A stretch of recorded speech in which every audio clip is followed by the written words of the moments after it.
Hey guys, welcome to Investigate with Kate. Today I'm interviewing Cam Pyle. He is a real estate agent and he is a musician. And his dog Penny Lane.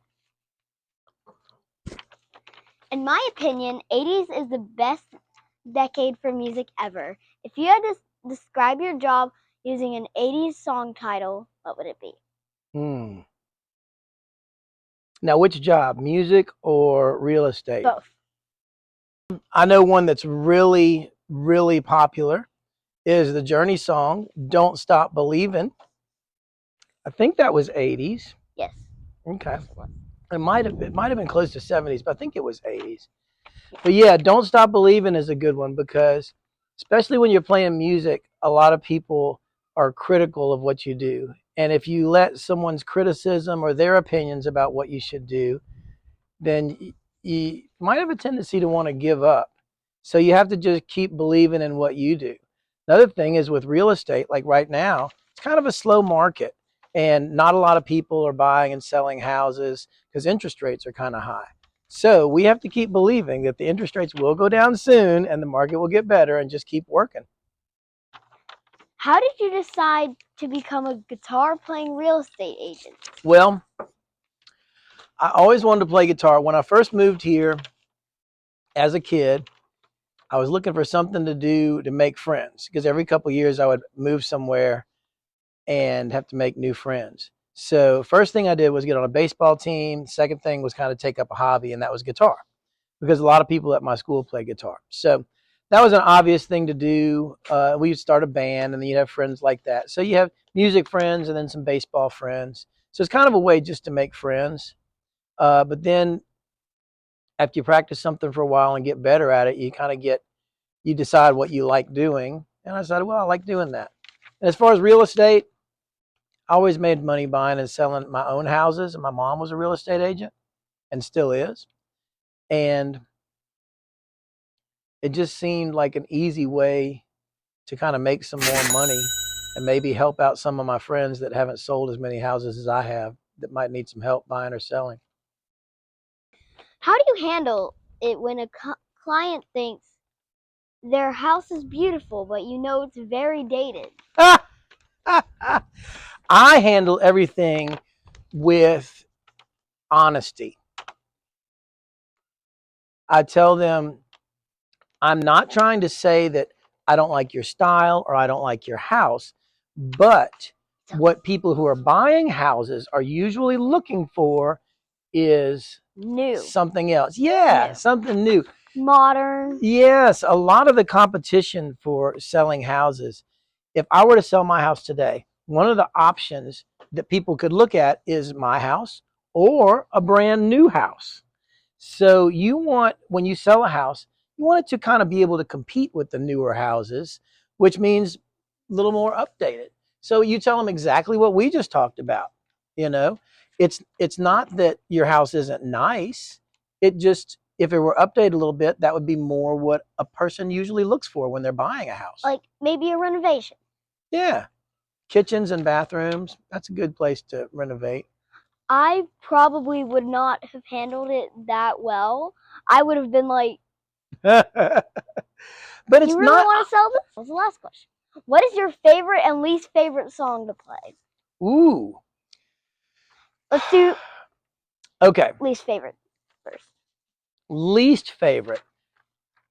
I don't really have any least favorites. I know that sounds like a cop-out question or answer. It's not really an answer you're looking for. But because I have chosen to play music that I like. And that's one of the ways that I keep myself entertained and have fun doing what I'm doing as much as I do it, which could be 4, almost 5 nights a week sometimes. So I don't play any songs that I don't like. Sometimes people will request a song, maybe that's not my favorite. I just say I don't know it, you know? Get out of I can't know every song. Get out of playing it. Yeah. So I don't have any songs I don't like, which is a weird answer because I haven't chosen to play any. If I had to say there was one I'm getting a little tired of playing, it would have to be Hopelessly Devoted by Olivia Newton-John from the Grease soundtrack.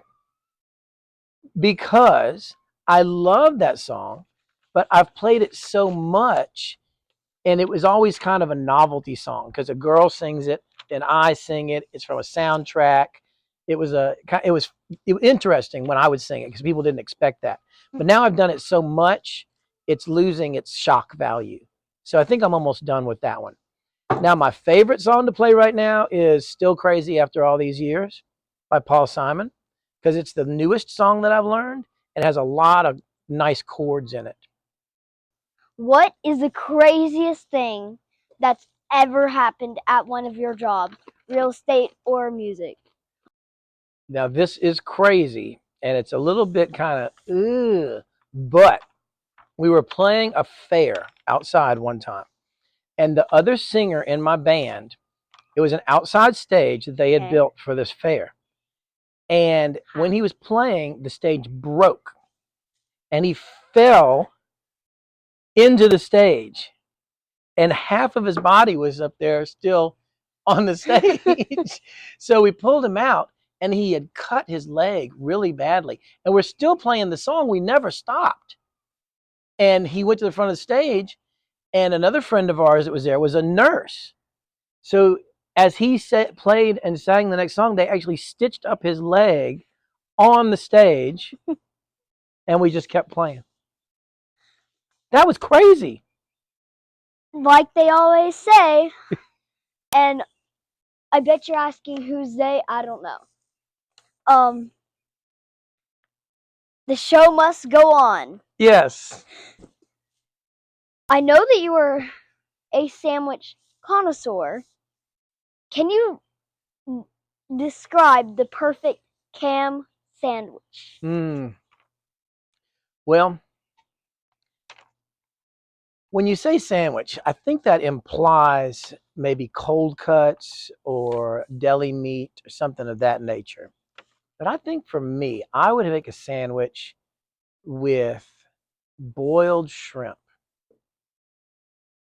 It would be boiled shrimp with shredded lettuce and some cocktail sauce on French bread.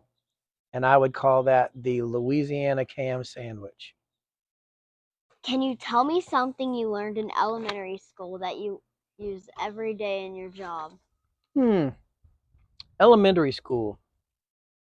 It's going to have to be basic math because we talk about square footage and we talk about price, percentages, and things like that, commissions, how much money my clients are going to make if they sell a house and they pay this commission.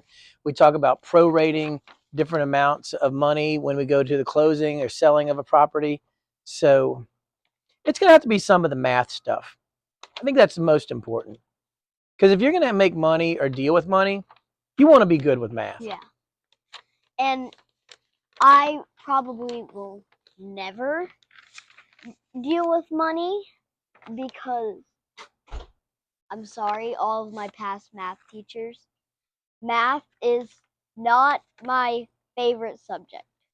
Well, I I like can tell you chemistry. this from experience: when you start using math for your money, it becomes more enjoyable. What do you think makes Louisiana a great place to own a business like yours?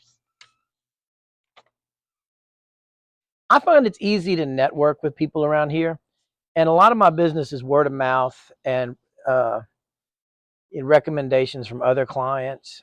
So just the culture of the way people interact here makes it a good place to own this type of business.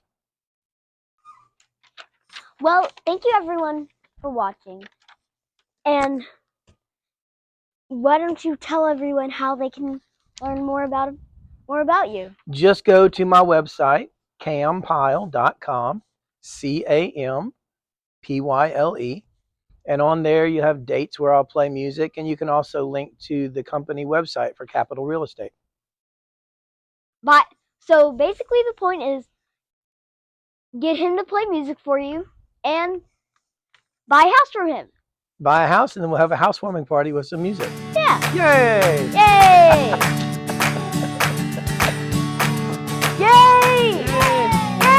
has been a 2020